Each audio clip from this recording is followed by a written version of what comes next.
If Photoshop feels tiny and hard to read, especially on a high-resolution monitor like a 4K display, you can fix it in just a few seconds by scaling up the interface. In this video, I'll show you exactly how to make the Photoshop interface bigger, so your tools, panels, icons, and text are much easier to see.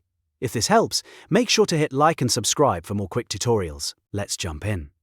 First, open Photoshop, then go up to the top menu bar and click Edit, then Preferences, and then Interface. If you're on Windows, you can also press Ctrl+K to open Preferences faster. On Mac, use Command+K. Once the Preferences window opens, make sure you're on the Interface section. Now scroll down to the text area near the bottom.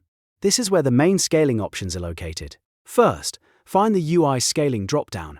By default, it's usually set to Auto, but if the interface looks too small, change it to 200%.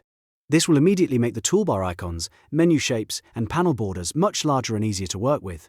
Next, look for the UI font size option right beside it. Change this from medium to large or even very large if you want maximum readability. This increases the size of panel text, layer names, and menu labels so everything is easier to scan at a glance. After that, make sure the Scale UI to Font checkbox is turned on. That helps Photoshop keep the interface scaling consistent across the workspace. Once those settings are adjusted, click OK in the top right corner to save the changes. But there's one important thing to remember. Photoshop usually will not fully apply the new interface size until you restart the app, so close Photoshop completely, then reopen it.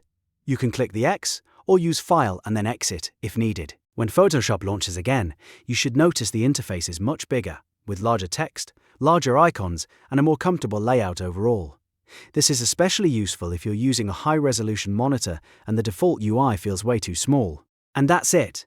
Now you know how to make the Photoshop interface bigger in just a few clicks. If this video saved you time, please like the video and subscribe for more fast Photoshop tutorials, tips, and fixes.